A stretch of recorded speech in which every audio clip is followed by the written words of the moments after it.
अस्सलाम वालेकुम। तुसी वेख रहे हो ਇੱਥੇ ਰੱਖ ਨਿਊਜ਼। ਮੈਂ ਆ ਮੁਹੰਮਦ ਸਾਦ। ਬਲੋਚਿਸਤਾਨ ਦੇ ਜ਼ਿਲ੍ਹਾ ਅਰਨਾਈ ਵਿੱਚੋਂ 6 ਬੰਦਿਆਂ ਦੀਆਂ ਲਾਸ਼ਾਂ ਬਰਾਮਦ ਹੋਈਆਂ ਜੋ ਕਿ ਮੁਮਕਿਨਾ ਤੌਰ ਤੇ ਉਹਨਾਂ ਪੰਜਾਬੀਆਂ ਦੀਆਂ ਹੋ ਸਕਦੀਆਂ ਨੇ ਜਿਹੜੇ ਬੀਤੀ ਵੱਡੀ ਈਦ ਤੇ ਕੋਇਟਾ ਪਿਕਨਿਕ ਮਨਾਉਣ ਗਏ ਹੋਏ ਸਨ ਅਤੇ ਦਹਿਸ਼ਤਗਰਦ ਜਮਾਤ BLA ਨੇ ਅਗਵਾ ਕਰ ਲਏ ਸਨ। ਸੂਬਾ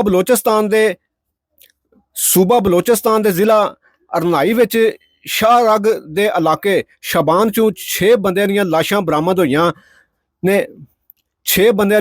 ਬਰਾਮਦ ਹੋਈਆਂ ਨੇ ਜਿਨ੍ਹਾਂ ਨੂੰ ਜ਼ਾਲਮਾਨਾ ਤਰੀਕੇ ਨਾਲ ਕਤਲ ਕੀਤਾ ਗਿਆ। ਅਫਸੋਸਨਾਕ ਇਤਲਾਹ ਦੇ ਮੁਤਾਬਕ ਅਰਨਾਈ ਦੇ ਇਲਾਕੇ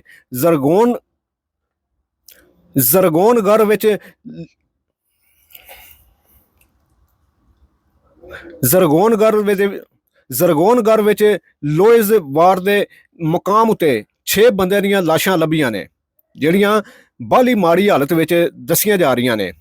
ਸਾਰੀਆਂ ਲਾਸ਼ਾਂ ਇੱਕੋ ਥਾਂ ਤੋਂ ਲੱਭੀਆਂ ਨੇ ਜੋ ਕਿ ਇੱਕ ਬੱਕਰੀਆਂ ਚਾਰਨ ਵਾਲੇ ਨੇ ਆਪਣੀਆਂ ਬੱਕਰੀਆਂ ਚਾਰਦੇ ਹੋਇਆਂ ਬੀਤੀ ਸ਼ਾਮ 7 ਵਜੇ ਵੇਖੀਆਂ। ਦੱਸਿਆ ਜਾ ਰਿਹਾ ਹੈ ਇਹ ਲਾਸ਼ਾਂ ਉਹਨਾਂ ਪੰਜਾਬੀਆਂ ਦੀਆਂ ਹੋ ਸਕਦੀਆਂ ਨੇ ਜੋ ਵੱਡੀ ਈਦ ਦੇ ਮੌਕੇ ਉੱਤੇ ਪਿਕਨਿਕ ਮਨਾਉਣ ਕੋਇਟਾ ਗਏ ਹੋਏ ਸਨ, ਜਿਨ੍ਹਾਂ ਨੂੰ ਸ਼ਨਾਖਤੀ ਕਾਰਡ ਵੇਖ ਕੇ ਤੇ BLA ਨੇ ਪੰਜਾਬੀ ਹੋਣ ਦੇ ਕਰਕੇ ਅਗਵਾ ਕਰ ਲਿਆ ਸੀ। ਬਲੋਚਿਸਤਾਨ ਲਿਬਰੇਸ਼ਨ ਆਰਮੀ ਦੇ ਦਹਿਸ਼ਤਗਰਦਾਂ 3 ਬੰਦਿਆਂ ਨੂੰ ਛੱਡ ਦਿੱਤਾ ਸੀ ਜਦਕਿ ਬਾਕੀ 7 ਨੂੰ ਕਤਲ ਕਰਨ ਦਾ ਐਲਾਨ ਕੀਤਾ ਸੀ। ਪਾਕਿਸਤਾਨ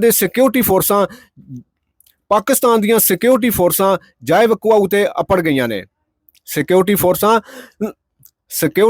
ਨੂੰ ਹੁਣ ਤੱਕ 6 ਲਾਸ਼ਾਂ ਲੱਭੀਆਂ ਨੇ ਜਦਕਿ ਅਗਲੀ ਛਾਣ ਫੂਕ ਲਈ ਤਲਾਸ਼ ਜਾਰੀ ਹੈ। ਪੁਲਿਸ ਦਾ ਕਹਿਣਾ ਹੈ ਕਿ ਲਾਸ਼ਾਂ ਰੂਰਲ ਹੈਲਥ ਸੈਂਟਰ ਘੱਲੀਆਂ ਜਾ ਰਹੀਆਂ ਨੇ ਜਦਕਿ ਲਾਸ਼ਾਂ ਦੀ ਹਾਲਤ ਇੰਨੀ ਮਾੜੀ ਹੋ ਗਈ ਹੈ ਕਿ ਪਛਾਣੀਆਂ ਵੀ ਨਹੀਂ ਜਾ ਰਹੀਆਂ।